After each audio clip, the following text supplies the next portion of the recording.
जब ये सूचना मिली तो भगवान राम दौड़ पड़े, छाती पकड़ दी। हाय लक्ष्मण, ये तुमने क्या किया? लक्ष्मण, मैं तुम्हारे बगैर नहीं जी सकता। मेरे भाई लक्ष्मण, मैं तुम्हारे बगैर जी क्या? सारी प्रजा सरयू के तट पर पहुंच गई। राम बहुत रोए हैं, बहुत ही राम महाराज दुखी है, करुणा में डूबे हुए। सारी प्रजा अवधपुरी की सरयू के तट पर राम का जो प्रह का हाल था, वो भी रो रहे थे फूट फूट के। राम के प्रह को देखकर फूट फूट के रो रहे थे सब राम जी के साथ। काफी समय बाद संतों ने, महात्माओं ने, मंत्रियों ने, राम अब तुम अपने राज्य में अपने घर चलो। भगवान राम ने साफ कह दिया, कैसा घर, किसका घर, मैं उस घर में क्या जाऊंगा? मैं सुमित्रा, महाराज मैं मां सुमित्रा को कैसे मुंह दिखाऊंगा? मैं उस घर में कैसे जाऊंगा? मैं नहीं जाऊंगा। अगर मेरा छोटा भाई लक्ष्मण जब इस संसार को छोड़ गया तो मैं भी अब इस संसार को छोड़ूंगा। ऐसे भाई होते हैं। ऐसा छोटा भाई, छोटे भाई ने बड़े भाई की प्रतिज्ञा को सिद्ध करने के लिए ये अपनी मृत्यु स्वयं स्वीकार स्वयं स्वीकार। अब अंदाज लगाइए हमारा, आप समझ लो कि जो भगवान से प्रेम नहीं करते, अपनी बात पर अडिग नहीं रहते, रघुकुल रीत सदा चली आई, प्राण जाए पर वचन न जाए। हे ऋषियों, हे महामुनियों, आप जो कहते हैं उस पर धैर्य कर। देखिए, मैंने कहा कि आप जब तक कथा में बैठते हैं तब तक तो आपका स्वभाव में बहुत अच्छा पाता हूं, लेकिन आपके अंदर में यहां से जब कथा निकलती है ना, आपके नेचर में बदलाव आया। ये ठीक नहीं, बिल्कुल ठीक नहीं है, कतई ठीक नहीं है, कैसे भी ठीक नहीं है। मैं ये नहीं कह रहा हूं कि आप सन्यासी बन जाओ, आप लंगोटी लगा लो, लेकिन आप अपने मन को कंट्रोल में करो।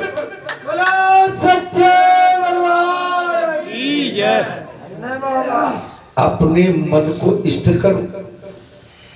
आप बाउंड्री के अंदर जब तक आप सत्संग भवन में बैठे हैं, जब तक आपकी मनोवृत्ति ठीक चल रही है, जब तक गंगा जी में स्नान कर रहे हैं, जब तक ही जल मान रहे हैं, और गंगा जी से निकले तो गंगा के जल को जल नहीं मानोगे? अरे गंगा का जल तो सदैव गंगा जल होता है।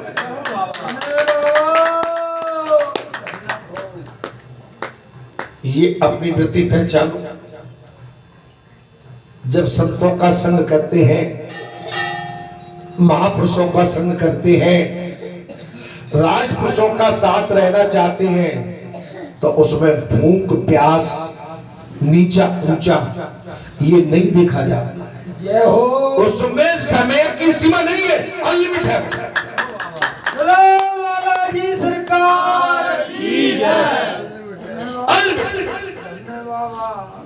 अखंड है।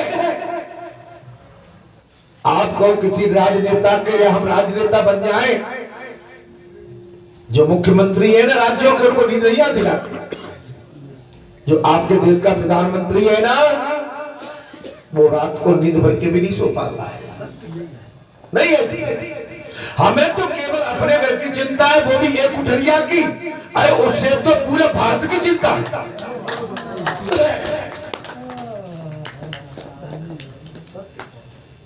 भगवान को तो पूरे विश्व की चिंता, और संत महात्माओं को पूरे क्षेत्र की, पूरे राष्ट्र की चिंता है। हम केवल अपनी में लगे रहते कि मेरी दुकान बन गई, मेरी खोली सही हो गई, मेरा धंधा सही चल रहा है, मेरी बात बढ़िया, हमने मिल गए हैं, जुल गए हैं, हमारा बढ़िया। नहीं नहीं, अरे सन्मुख होए जीव मोह जबई और जन्म कोटि का नाश होता। परहित सरस धर्म नहीं भाई, पर पीड़ा सम नहीं अदमा। अपना सर्वश्रेष्ठ परमात्मा को मानो। मैंने अभी अभिमन्यु को आपको उदाहरण दिया था। अर्जुन रोया, भगवान ने ले जाकर वैकुंठ में बोले देखो मिलो इससे, यही तुम्हारा भाई जो राज पे बैठा है ना, राजा बना, यही तुम्हारा पुत्र। और जब पूछा पहचानते हो, उसने कहा कौन, मैं नहीं जानता, जाओ। कौन किसका पिता कौन? अरे किसी को पहचानने की कोशिश करो मेरे भाई। हम केवल अपने गणित में न रहे, अपना निजी गणित त्यागो। भगवान को पाना है तो अपना निजी स्वार्थ त्यागना पड़ेगा। बोलो बालाजी सरकार की जय। ये मूल माने आपका मंत्र है, निजी स्वार्थ। अब निजी स्वार्थ निद्रा भी है, परिवार भी है, भूख भी है, प्यास भी है, गर्मी की तपन भी है, सर्दी भी है, बरसात भी है। आपको सब झेलना। कुछ हमारे साथी तो बोले बालाजी पे जाके क्या करेंगे, 3 बजे उठना पड़ेगा, 5 बजे की आरती पे कौन पहुंचेगा। बोले 2-3 दिन तो आके बढ़िया बढ़िया त्रिपुट लगा के और बढ़िया पीले नीले कपड़े पहन के और हर हर महादेव बोल के और तीर मंगल में यहां से बोल बालाजी महाराज की जय। बढ़िया, हमने तो उनको बढ़िया गद्दी दे दी, लेकिन गद्दी नहीं बचा सकता है हर आदमी। गद्दी मिलना आसान है, लेकिन गद्दी की गर्मा रखना बहुत कठिन है। परिवार का मुखिया बनना आसान है, लेकिन परिवार को चलाना बहुत कठिन है।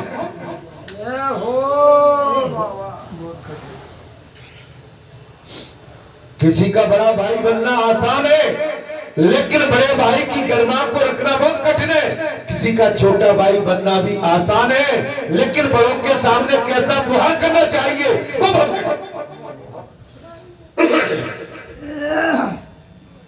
सास बनना आसान है, लेकिन सास का महत्व घर में क्या होता है, बहू के साथ कैसा व्यवहार करना चाहिए वो। अरे 2-3 बहुओं से तो कौन सास बना पाएगी, एक बहू आ जाए वो भी भारी पड़ जाती है। धीरे से लगा दे, अब तो उठी ना, सो उठी ना,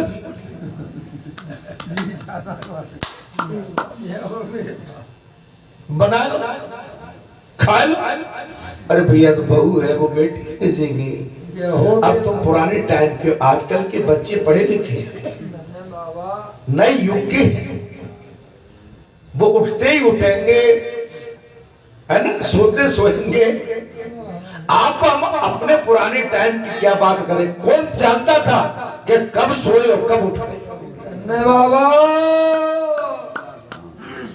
उस समय तो छप्पड़ होते थे, बेडरूम नहीं होते थे। उस समय सिंगल बेड होते थे, डबल बेड कोई जानता भी नहीं था। उस समय मटका होते थे पानी पीने के लिए, फ्रिज नहीं कोई जानता था। उस समय तो गांव देहात में बीजना होते थे, पंखे बने हुए घास फूस के, सीलिंग फैन कोई नहीं जानता था। सीलिंग फैन के बाद कूलर आ गए महाराज।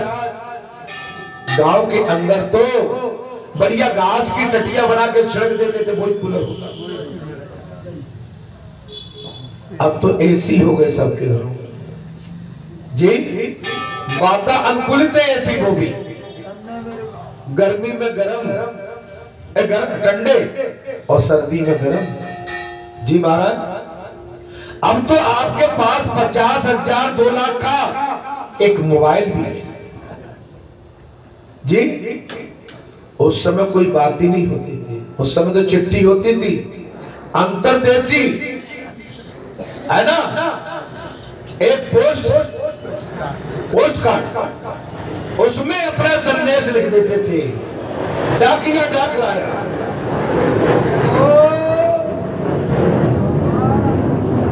डाकिया डाक लाया। मैं 1993 में मेरी पोस्टिंग उस समय बिलासपुर में थी, छत्तीसगढ़ में। टेलीफोन की भी ज्यादा उस समय प्रचलन नहीं था। बाद में लिए लगे टेलीफोन, सरकारी लगते थे, लेकिन हम पत्र का इंतजार करते थे ग्वालियर से कोई संदेश तो आता होगा। अंतरदेशी एंड पोस्ट कार्ड जे हमारे कुशल क्षेम और कुशलता का आवागमन था, उसके माध्यम से हम वो पत्र व्यवहार करते थे। महाराज, आज का युग तो भरा पड़ा आधुनिकता से, विज्ञान के चमत्कार से। महाराज, इस समय तो आपका आईटी सेक्टर, अरे भारत की तो कौन बात करे, इस समय वर्ल्ड के अंदर प्रथम नंबर पर।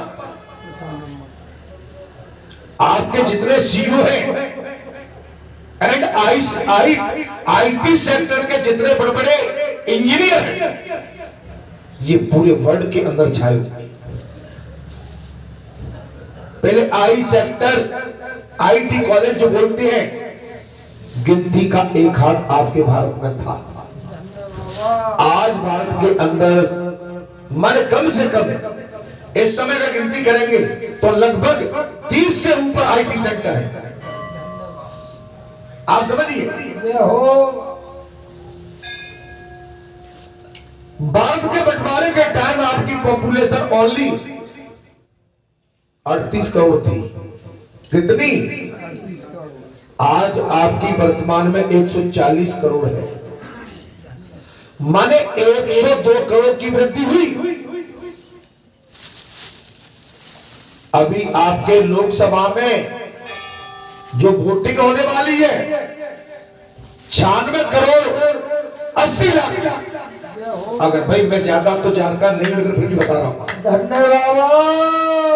अभी लोकसभा में जो आपकी मत सूची के अनुसार जो वोटिंग होने वाली है 96 करोड़ 80 लाख पूरे भारत के अंदर। आप अपने ज्ञान का वर्जन करिए, हर क्षेत्र में करिए, सतर्क रहिए, सावधान रहिए, जागते रहिए, चेतनता में रहिए। बोलो बालाजी धाम की जय। खुद भी जागिए और अपने सहपाठियों को भी जगाते रहिए। खुद भी चलिए, अपने साथ अपने राज्य के अपने मित्रों को भी अपने साथ अच्छी ओर लेकर चलिए। खुद भी अपने कल्याण के लिए भगवान से नाता जोड़िए और अपने सहपाठियों का नाता भी भगवान से जोड़ दीजिए। मैंने क्या कह डाला? इसमें तो कुछ लिखा नहीं है ये। मेरे बाबा, मैं तो आपको उमा गांव में अनुभव अपना सत्य हरिभजन जगत सब समझा। मैंने संपूर्ण भारत का भ्रमण किया, लेकिन मुझे भारत भी अब भारत के अंदर आनंद नहीं आता, क्योंकि ये संसार का चक्रव्यूह मुझे सताता है। बगैर भगवान के भजन के मुझे कहीं आनंद आता ही नहीं। भगवान शंकर ने कहते तो है महाराज कि सोने की लंका रावण ने दान में मांग ली थी आशीर्वाद, लेकिन भगवान शंकर ने सोने की लंका को सहज में ही त्याग दिया। महाराज, 3 लोग दुनिया के बसाए, आप बसे बेगाने। हमारे भगवान शंकर कहां रहते हैं? शमशान। हमारे भगवान शंकर आशीर्वाद। शमशान में रहकर हमारा जीवन भी वही के लिए बना है। हमारी अंतिम यात्रा उसी शमशान में जाएगी। हमारी अंतिम यात्रा उसी शमशान में पहुंचेगी। तत्पश्चात वो श्रद्धा पूर्वक दिन रात भगवान शिव की आराधना में संलग्न रहकर कुछ काल अवसर सहित महाराज इन 4 गोत्रों के ब्राह्मण उस नगर में फिर लौटकर आ गए।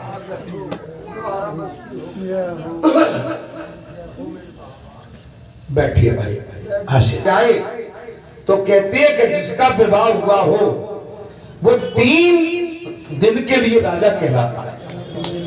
ठीक है ना? तो हमारे लिए तो ये शुभ संकेत है। और बालाजी का परिवार और बढ़ता चला जा रहा है। परिवार बालाजी का, किसका परिवार? बालाजी का परिवार असंख्य होता जा रहा है। चलिए इनको माला दे दो। बैठ बैठ जा।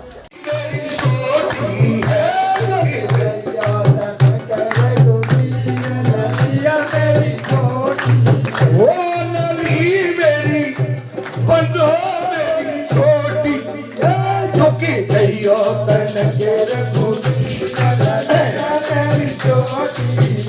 झुकी गई और रघुवीर मेरी छोटी संपूर्ण बेटा मुस्कुराना। ब्राह्मण के महाराज इस नगर में फिर लौट कर नहीं आएगा। अच्छा, उन्हीं के साथ सुख आदि गोत्र भी सर्प वैसे भाग गए। शेष गोत्र के ब्राह्मण वहां जो रह गए थे उनका परिचय देता हूं। कौशिक गोत्र के 26 ब्राह्मणों के गोत्र का नाम उच्चारण चल रहा है। कौशिक गोत्र के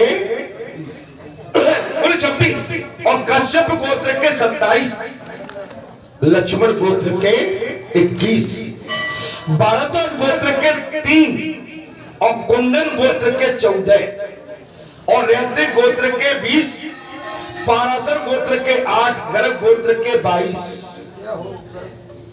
हारीत गोत्र के 23। आप समझते होंगे, जो ब्राह्मण है वो समझ रहे होंगे सभी। और भार्गव गोत्र के 25 गोत्र, गौतम गोत्र के 26, दानव्य गोत्र के 20, मांडव्य गोत्र के 23 और बहुव्रत गोत्र के 23 और सांकत्य गोत्र के 10, आंगिर गोत्र के 5, अत्रि गोत्र के शुक्लते गोत्र के ब्राह्मण 10 वत्स गोत्र के 5 और कुत्सम गोत्र के 16, सांडल भार्गव के 5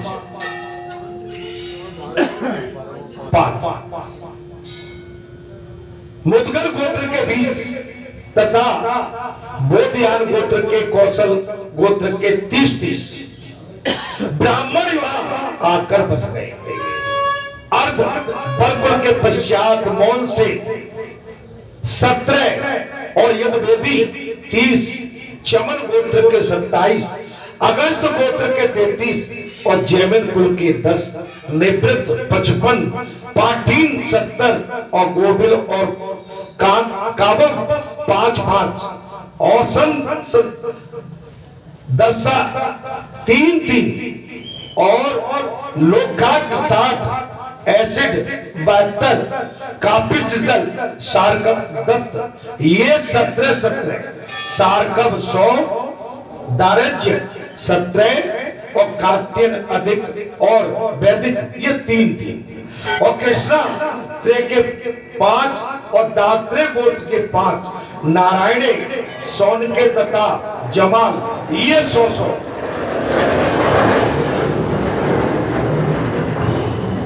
गोपाल गोत्र के जाम दगन, साहिल गोत्र के कर्णिक और भागरायण मार्ग तथा त्रिवण ये भी 100 अर्थात क्रम से बाल लौट आए। इन्हीं ब्राह्मणों के 48 संस्कार होते हैं। ठीक है, जो पूर्व काल में ब्रह्मा जी के द्वारा बताए गए हैं, जो पूर्व काल में जब सृष्टि की रचना की गई थी उस समय ब्रह्मा जी ने ये सारे गोत्र बनाए थे। इस प्रकार 64 गोत्रों के श्रेष्ठ ब्राह्मण महात्मा दर्जात द्वारा वहां लाए गए। आगे बसाए तो 64 गोत्र अलग से, वे सब मिलकर लगभग 1500 ब्राह्मण एकत्रित हो गए। सर्प ने बस किया और सर्प के डांस से भयभीत होकर सारे ब्राह्मण भाग गए थे। तब सूत जी कहते महर्षियों, पूर्व काल में तक्षक नाग सौराष्ट्र के देश के राजा के यहाँ पुत्र रूप में उत्पन्न हुआ। तक्षक जिसको किसने, तक्षक कौन थे? नाग थे। और जिसको मारा था वो जाके एक राजा के यहाँ सौराष्ट्र में पैदा हुआ। वहां उसका नाम रेवत रखा गया, राजा रेवत। उन्हीं दिनों देखिए एक सर्प कौन बन रहा है? राजा। और एक मृगी कौन बनी? हमारा एक मृगी कौन बनी थी? इंद्रलोक की अप्सरा। आपका भाग्य कभी उड़ जाए। आज हम मनुष्य से पता नहीं हम कीड़े बन जाए और कीड़े से हम राजा बन जाए।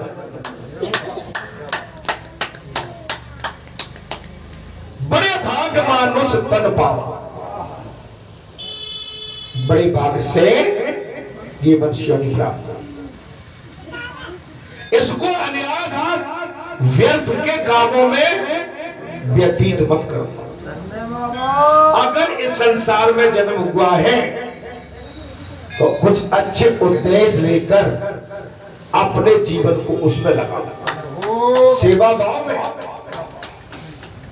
राष्ट्र की सेवा में, समाज सेवा, माता पिता की सेवा में, संत सेवा में, मन सेवा से बड़ा और कोई जप तप है ही नहीं।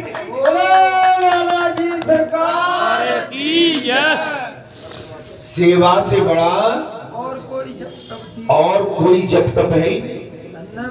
हनुमान जी ने त्रेता में पूरा अपना जीवन भगवान रघुनाथ के चरणों की सेवा में लगा दिया। आज कलयुग में हनुमान के घर घर में, गांव गांव में, गली गली में, द्वार द्वार में मंदिर है, अगणित भक्त है और सारी सृष्टि आज उनके चरणों में पड़ी।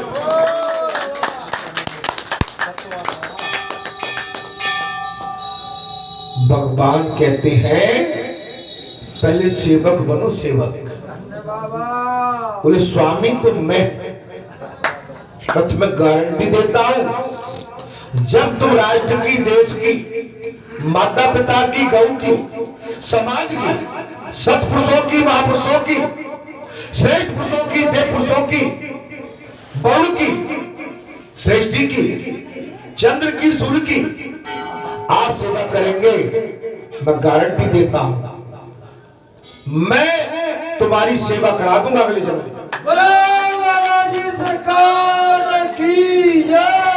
आज तुम संसार के चरणों में झुके हुए हो, मैं गारंटी देता हूं कि इसी पूरे संसार को तुम्हारे चरणों में झुका दूं।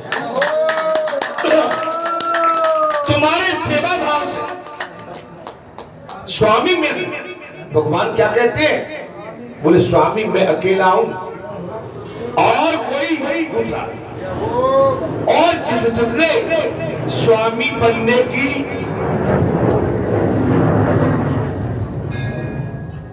कोशिश की है उनका पतन तय है। रावण, हिरण्यकश्यप, शिशुपाल, कंस, इतने राजा महाराजा हुए, सबका पतन हो गया। इसलिए सेवा सबसे बड़ी। आप अपने राज्य की सेवा करेंगे, आप मेवा पाए,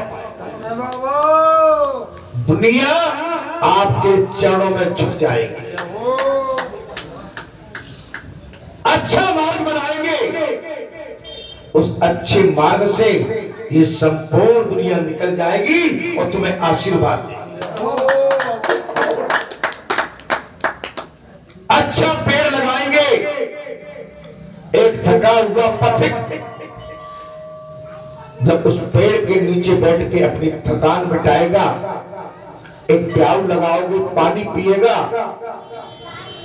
पेड़ लगाने वाले को, जल पिलाने वाले को दोनों हाथ से जब वो अपनी थकान मिटा के उठेगा, आपको भरपूर आशीर्वाद देगा।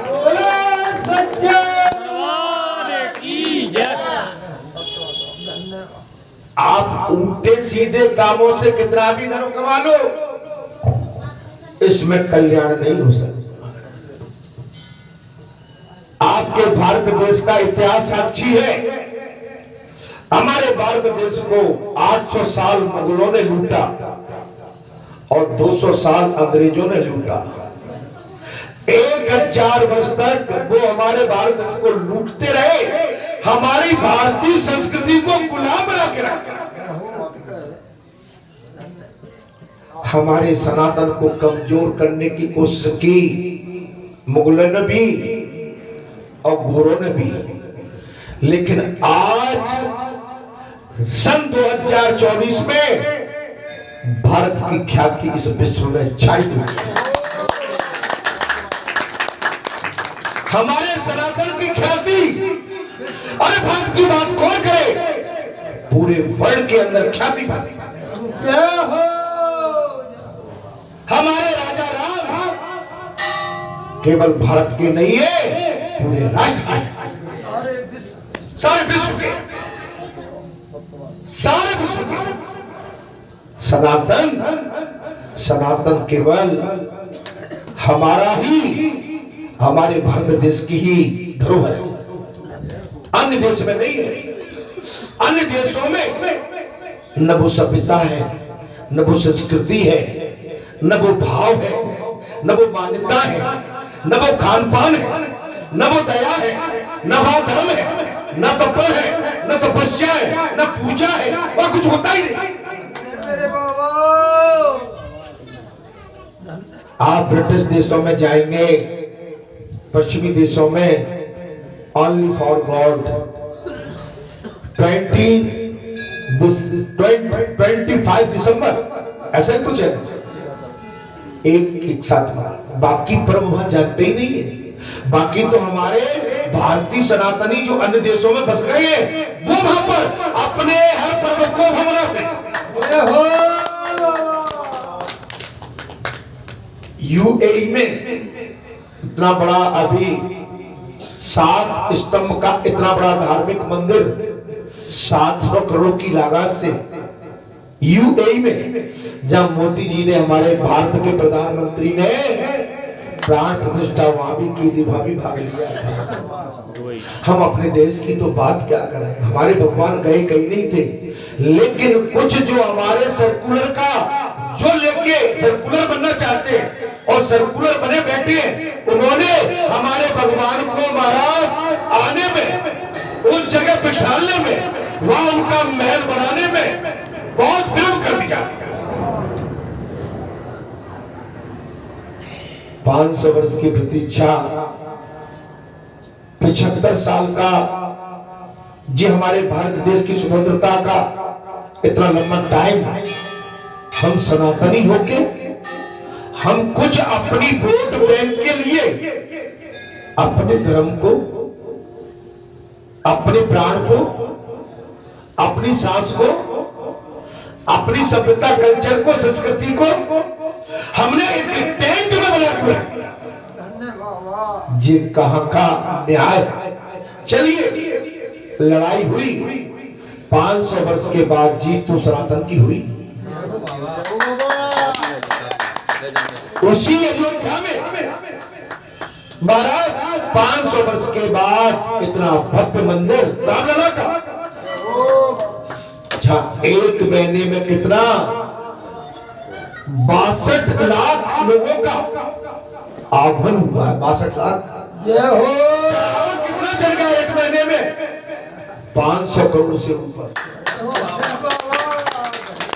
दान पेटी भर रही है। धन्य हो मेरे सनातनियों, मैं तुम्हारी चरण वंदना करता हूं। मैं तुम्हारे चरणों की रज को उठा के अपने माथे और सर पर धारण करता हूं।